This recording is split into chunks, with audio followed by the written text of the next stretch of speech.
नमस्कार दोस्तों, बहुत बहुत स्वागत है आपका अपने चैनल मैथ्स मैजिक में। दोस्तों, जैसा कि आपको पता है कि मैं आपके लिए 6, 7, 8 की वीडियो प्रोवाइड कराता रहता हूं, लेकिन उन वीडियो के बीच में एक स्टूडेंट का कमेंट आया है, सर मेरी एक प्रॉब्लम है कि मैं प्राइम फैक्टराइजेशन नहीं कर पाता हूं।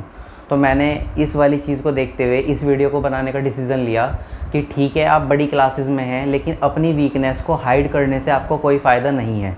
जो भी आपकी प्रॉब्लम है आप शेयर करें, पॉसिबल है तो मैं उन टॉपिक्स के ऊपर आपके लिए वीडियो प्रोवाइड कराऊंगा, चाहे वो first class, second class, third class, किसी भी लेवल की हो। अगर आप शेम करके ये सोचें कि कमेंट करेंगे प्राइम फैक्टराइजेशन नहीं आता, एलसीएम नहीं आता, अभी भी कुछ बच्चे ऐसे हैं 6, 7, 8 में भी जिनको एलसीएम का मतलब तक नहीं पता कि एलसीएम हम निकालते किस लिए हैं। ठीक है, तो आज मुझे एक कमेंट आया था कि सर प्राइम फैक्टराइजेशन के ऊपर एक वीडियो बना दीजिए। मुझे बहुत अच्छा लगा और कहना चाहूँगा वो स्टूडेंट 7th क्लास में है, और उस 7th क्लास के स्टूडेंट्स के लिए वाकई में बहुत अच्छी चीज़ है कि उसने इतना एफ़र्ट दिया कि मुझे कहने की हिम्मत की कि सर एक वीडियो बना दो। वरना 7th क्लास में आने के बाद ईगो इतना हाई हो जाता है कि क्या हम कहते हुए अच्छे लगेंगे कि प्राइम फैक्टराइजेशन सीखें इस एज में आके, लेकिन ऐसा कुछ नहीं है। तो आपके अंदर जितनी भी आपकी वीकनेस है उनको आउटसाइड करो, बाहर निकालो, और जितनी भी आपकी स्ट्रेंथ है उनको कवर करो। तो आज की जो वीडियो मेरी डिपेंड है वो प्राइम फैक्टराइजेशन के ऊपर ही है। प्राइम फैक्टराइजेशन एक बार आप समझ लो, आपसे आते हैं, लेकिन फ़र्क क्या है कि आप समझ नहीं पाते कि किस नंबर को कैसे डिवाइड करना है। तो मैं आज आपको सबसे पहले वही चीज़ सिखाऊंगा। प्राइम फैक्टराइजेशन करने के आपके जो रूल हैं वो केवल 2 हैं, और दोनों रूल्स आपके किस चीज़ के ऊपर डिपेंड हैं, मैं यहाँ पर दोनों रूल लिख ले रहा हूँ। पहला रूल तो है आपको एक तो टेबल लर्न होने चाहिए, ज़्यादा नहीं, बस 2 से लेकर 9 तक के टेबल लर्न हो। और दूसरी चीज़, आप जो टेबल का यूज़ करेंगे वो असेंडिंग सीरीज़ में करेंगे। किस सीरीज़ में करेंगे भाई? असेंडिंग सीरीज़ में करेंगे। मतलब जब आप प्राइम फैक्टराइजेशन यूज़ करें, प्राइम फैक्टराइजेशन मेथड को यूज़ करें, तब आप इन 2 रूल को अगर फॉलो करोगे तो आपके जितना भी बड़ा क्वेश्चन हो, छोटा क्वेश्चन हो, या किसी भी तरह का कोई भी छोटा बड़ा किसी भी क्लास स्टैंडर्ड के अकॉर्डिंग हो, वो आप क्वेश्चन बहुत आराम से सॉल्व कर सकते हैं। तो यहाँ पर मैं सबसे पहले फर्स्ट क्वेश्चन को सॉल्व करके दिखाता हूँ आपको कैसे करना है। जैसे यहाँ पर मैंने बोर्ड पर अपनी तरफ से 3 क्वेश्चन ले रखे हैं, तो यहाँ पर फर्स्ट क्वेश्चन आपको 12 दे रखा है। तो सबसे पहले आपके अंदर हैबिट क्या होनी चाहिए, आप क्वेश्चन का नंबर लिखें, उसको लिखें, और अपने क्वेश्चन के सॉल्यूशन के लिए उसको दोबारा लिखें। ऐसा ना हो कि क्वेश्चन देखा और उसी में सॉल्यूशन करना आपने स्टार्ट कर दिया।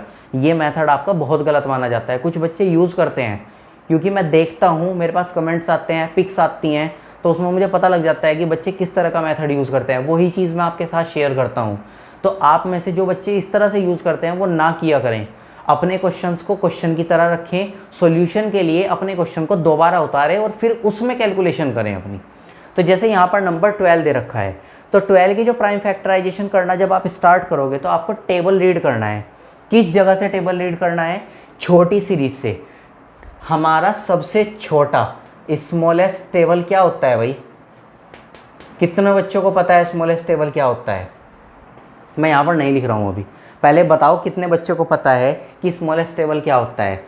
जितनों बच्चों को पता है बहुत अच्छी बात है, वरना मैं आपसे बता दूं हमारा जो स्मॉलेस्ट टेबल होता है वो 1 होता है। कुछ बच्चों ने यहाँ पर 2 जवाब दिया, लेकिन 2 हमारा स्मॉलेस्ट टेबल नहीं होता। हमारा स्मॉलेस्ट टेबल, सबसे छोटा टेबल कौन सा होता है? 1 होता है। लेकिन अगर मैं यहाँ पर 1 का टेबल सेलेक्ट करता हूँ तो मेरा ये क्वेश्चन कभी भी ख़त्म नहीं होगा, और जबकि मुझे अपने क्वेश्चन को सॉल्व करके इसे ख़त्म भी करना है। तो हम यहाँ पर क्या मेथड यूज़ करते हैं? 1 नहीं लेते किसी भी क्वेश्चन में, हम हमेशा अपनी जो शुरुआत होती है वो 2 से करते हैं। तो जैसे कि मुझे दिख रहा है यहाँ पर ये नंबर 12 है, तो 12 हमारा 2 से कट सकता है, तो मैंने यहाँ पर 2 लिया। कट सकने का मतलब ये है कि वो उससे डिवाइड हो सकता है। तो मैंने जैसे यहाँ पर 2 लिया, तो अब हमें ये बताना है कि हमारे वाला जो ये नंबर है 2, इसके टेबल में 12 कितनी बार आना है। आप टेबल रीड करें, 2 1 जा 2, 2 2 जा 4, 2 3 जा 6, 2 4 जा 8, 2 5 जा 10, 2 6 जा 12। तो ये जो आपका आंसर आया ना 6 जा, वो आपको 6 यहाँ पर लिखना है। मीनिंग क्या हुआ? आपने जो टेबल यहाँ पर सेलेक्ट किया, उस नंबर के टेबल में आपका जो नंबर है क्वेश्चन वाला, वो आपका 6 बार आता है। या ये कह लें 2 के टेबल में जो 12 आपका है वो 6 बार आता है। 6 करने के बाद अब आपको अपने 6 को भी डिवाइड करना है। उस हद तक डिवाइड करेंगे, उस लिमिट तक डिवाइड करेंगे आप अपने क्वेश्चन को, जब तक आपका आंसर 1 ना आ जाए। अब 1 लाने के लिए क्या करना है, टेबल चेंज करने पड़ेंगे, क्वेश्चन का सोल्यूशन करना पड़ेगा। तो जब आप क्वेश्चन का सोल्यूशन कर रहे हैं तो 6 के लिए क्या मैं यहाँ पर 2 का टेबल यूज़ कर लूँ, क्योंकि मुझे पता है 6 जो है आपका 2 के टेबल में आ सकता है। तो 2 के टेबल में आपका 6 कितनी बार आएगा भाई, 3 बार आएगा। उसके बाद अब यहाँ ध्यान से देखो, ये जो 3 नंबर दे रखा है, यहाँ पर 3 जो है आपका 2 के टेबल में नहीं आता। अगर यहाँ पर कुछ ऐसा नंबर होता कि वो 2 से कट जाता तो हम यहाँ पर 2 यूज़ करते, बट 3 जो है वो आपका 2 के टेबल में नहीं आता। तो आप यहाँ पर 3 लेंगे, अपना टेबल चेंज करो। 2 के बाद किसका नंबर आता है भाई टेबल का, 2 का तो हो गया बात कंप्लीट। यहाँ पे जब नहीं आ रहा तो 2 के बाद किसका नंबर है, 3 का। तो आप यहाँ पर 3 का टेबल लेंगे। 3 के टेबल में 3 आपका 1 बार आता है। उसके बाद आपको अपना क्वेश्चन लिखना है।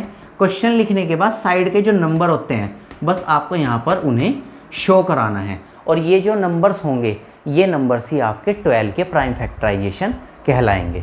बताओ भाई समझ में आ गया आपको क्वेश्चन किस तरह किया। अब मैं आपको इसका एक गलत मेथड सिखाता हूँ।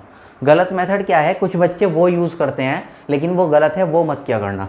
जैसे आपने यहाँ पर 12 नंबर देख लिया, तो 12 नंबर देखने के बाद कुछ बच्चे 2 से स्टार्ट नहीं करते, जबकि रूल क्या है, टेबल यूजिंग असेंडिंग ऑर्डर या असेंडिंग सीरीज।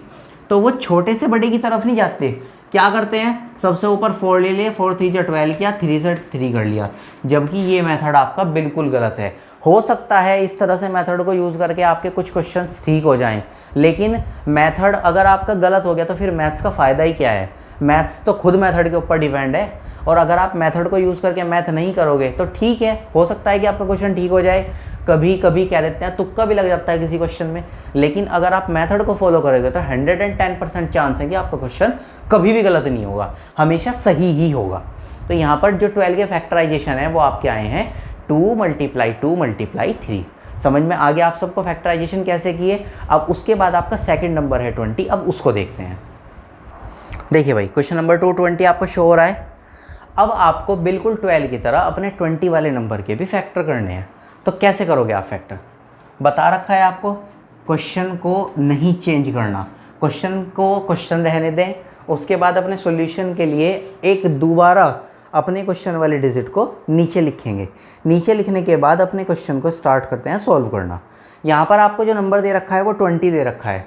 20 को सबसे छोटा नंबर जो डिवाइड कर सकता है वो आपका 1 है, लेकिन अगर हम 1 लेंगे तो हमारा क्वेश्चन कभी भी ख़त्म नहीं होता, वो लेंथी होता चला जाएगा। तो हम 1 की स्टैंड पर 2 लेते हैं। 2 के टेबल में आपका 20 कितनी बार आता है, आप में से जितने बच्चों को पता है उन्हें 10 आता है, जितने बच्चों को नहीं पता वो 2 का टेबल रीड करो, 20 कितनी बार आता है, जितनी बार आपका 20 आता है आपको वो यहाँ पर लिखना है। समझ में आ गया मैंने 10 कहाँ से लिखा, क्योंकि 2 10 कितने होते हैं भाई, 20 होते हैं। अब 20 लाने के बाद 20 को सॉल्व करने के बाद 10 जब आपका गेन हो गया, अब उसके बाद नेक्स्ट टेबल ट्राई करो। नेक्स्ट टेबल आप फिर दोबारा से 2 ट्राई करेंगे, तो 2 के टेबल में 10 कितनी बार आता है, मतलब 2 का टेबल जब आप रीड करोगे तो 10 आपका कितनी बार आता है भाई, 5 बार आता है। अब उसके बाद ये 5 नंबर एक ऐसा है जो ना तो 2 के टेबल में आता, ना 3 के टेबल में आता, ना 4 के टेबल में आता, किस नंबर में आता है, केवल और केवल अपने टेबल में आता है, और अपना टेबल क्या है वो 5 है। तो आप यहाँ पर 5 लिखेंगे, यहाँ पर 1 लिख कर उसको कंप्लीट करेंगे। अब इसके फैक्टर दिखाओ, फैक्टर क्या है, नंबर आपको यहाँ दे रखा है 20 के बाद 2 × 5 आपका इस क्वेश्चन का आंसर है। बोलो भाई 20 के फैक्टर समझ में आ गए कैसे किए हमने फैक्टर, किस तरह से हमने टेबल लिए। याद रखना 20 को शुरू से 10 से डिवाइड मत कर देना कि 10 के टेबल में 22 बार आया और 2 लिख के 10 से कंप्लीट कर दिया। मैंने यहाँ पर 2 रूल लिख रखे हैं, टेबल 2 से लेकर 9 तक पक्के याद हों, और टेबल जो आप यूज़ करेंगे वो असेंडिंग सीरीज़ में करेंगे, मतलब सबसे पहले सबसे छोटा नंबर, फिर उससे बड़ा नंबर, फिर उससे बड़ा नंबर। मैं ऐसा नहीं कह रहा हूँ कि 2 का टेबल यूज़ करने के बाद 3 का नहीं यूज़ कर सकते, ऐसा नहीं कहा मैंने ये कहा है जब आप अपना टेबल यूज़ करना स्टार्ट करें तो उस टेबल को कंप्लीट करें, फिर उसके बाद टेबल दूसरा ट्राई करें। ऐसा ना हो कि 2 का टेबल चलते चलते आप 3 पर पहुंच गए, पहले 2 का टेबल फुल्ली कंप्लीट कर लो, कंप्लीट करने के बाद फिर दूसरे टेबल पर आओ। अब यहाँ पर इस वीडियो का जो लास्ट क्वेश्चन है वो 45 है, एक बार उसको भी देख लेते हैं, उसको सॉल्व करेंगे पहले। तो मैं यहाँ पर 45 यहाँ करा देता हूँ, आई थिंक सो आप सबको शो हो रहा होगा। तो 45, अब इसके फैक्टर करने हैं, तो पहले तो क्वेश्चन लिखेंगे दोबारा, 45 को कट करना स्टार्ट करना है। 45 को हम 2 से कट नहीं कर सकते। क्यों? क्योंकि आपका ये जो 45 नंबर है ये इवन नंबर नहीं है, और अगर ये इवन नंबर नहीं है तो इसका मतलब है ये 2 से डिवाइड नहीं होगा। तो फिर क्या करना है भाई, 2 के बाद किसका नंबर आता है हमारा, 3 का नंबर आता है। तो हम यहाँ पर किस नंबर को लिखेंगे, 3 को लिखेंगे। अब हमें 3 के टेबल में ये सर्च करना है कि 45 कितनी बार आता है। आप में से जितने बच्चों को पता है कि 45 कितनी बार आता है वो अच्छी बात है, जिनको नहीं पता उनके लिए बता रहा हूँ। रफ कॉपी साथ में रखो, डिवाइड का फैक्टर बनाओ, उसके बाद जो अपना नंबर है वो बाहर लिखो और जो क्वेश्चन वाला नंबर है वो अंदर लिखो, और उसको डिवाइड करके आंसर लाओ, और आपका ये जो आंसर आएगा यही आपका इस क्वेश्चन का आंसर होगा। तो 3 के टेबल में आपको 45 कितनी बार आता है भाई, जितने बच्चों ने डिवाइड को सॉल्व किया, कॉपी पेन साथ लेकर बैठे हुए थे, उन बच्चों का आंसर 15 आया होगा। बहुत अच्छी बात है, कॉन्ग्रेट्स आपको, आंसर इसका 15 ही है। अब उसके बाद अपना क्वेश्चन कंटिन्यू करते हैं। इससे आगे अब क्या करना है, नेक्स्ट टेबल ट्राई करेंगे। 15 के लिए आप यहाँ पर 3 लेंगे, तो 3 के टेबल में जो 15 आता है आपका कितनी बार आता है भाई, 5 बार आता है। अब 5 एक ऐसा नंबर है जो ना तो 2 के टेबल में आता, ना आपका 3 के टेबल में आता, ना ही 4 के, ये केवल अपने ही टेबल में आता है। तो इसका अपना टेबल का नाम क्या है, 5 है। तो आपको यहाँ पर 5 यूज़ करना है, और 5 यूज़ करने के बाद जब आप यहाँ 5 लिखेंगे तो उसका आंसर केवल 1 आएगा। अब उसके बाद इसके फैक्टर शो कराओ। फैक्टर कैसे शो करेंगे, सबसे पहले तो क्वेश्चन लिखेंगे। क्वेश्चन लिखने के बाद साइड में जितने नंबर है उनकी मल्टीप्लाई कराकर केवल शो कराना है। मल्टीप्लाई मत कर देना, मल्टीप्लाई करने का कोई फ़ायदा नहीं है, क्योंकि मल्टीप्लाई करके ही तो, फैक्टर करके ही तो आपने नंबर गेन किए हैं, 3, 3 और 5। तो आपको केवल यहाँ पर फैक्टराइजेशन के लिए 2 रूल्स फॉलो करने हैं। फॉलो नंबर रूल, टेबल 2 से 9 तक। Second rule number, table use ascending order. अगर ये दोनों रूल आपने फॉलो कर लिए तो आपका प्राइम फैक्टराइजेशन का टॉपिक केवल और केवल 15 मिनट की इस वीडियो के अंदर, 12 मिनट की इस वीडियो के अंदर बहुत आराम से कंप्लीट हो जाएगा। और इसके बाद जितने भी क्वेश्चन आप प्राइम फैक्टराइजेशन मेथड से यूज़ करना चाहेंगे, अनलिमिटेड क्वेश्चन आप उसे आराम से सॉल्व कर सकते हैं। ठीक है दोस्तों, तो आज की वीडियो में 3 क्वेश्चन मैंने सॉल्व कराए हैं। कैसी लगी वीडियो आप सबको कमेंट करके बताएं। फैक्टराइजेशन समझ में आ गया आप सबको?